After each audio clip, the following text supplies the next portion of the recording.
right, well, which way are we going to use it this time for this conversation? Are we going to talk about non-theists as atheists in general, or are we going to talk about a specific type of atheist, as in the one that believes God does not exist?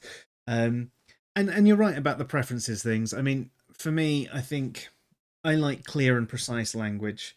I think it helps stop confusion. I do find the arguments that, well, no, not believing in God is perfectly clear. Okay, that particular line is clear. I'm not saying it's not. What I'm saying is you can infer what someone does and does not believe using the normative definitions of various ontological positions of non-theists. So from that, we can actually have a better conversation. If everybody was to use, the normative definitions, then we would know what they do and don't believe, and we can tailor the conversation to that.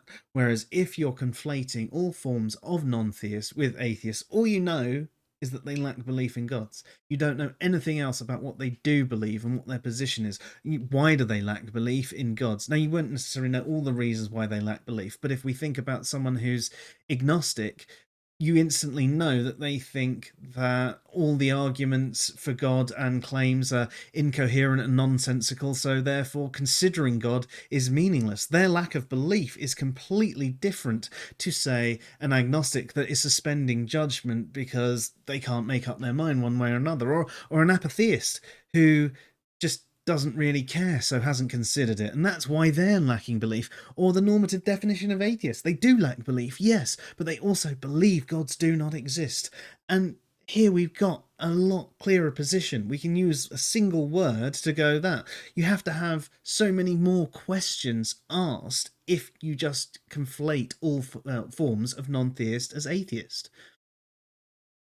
But equally, you have to accept that language does change and evolve, and it's ridiculous arguing against the way someone is using a word.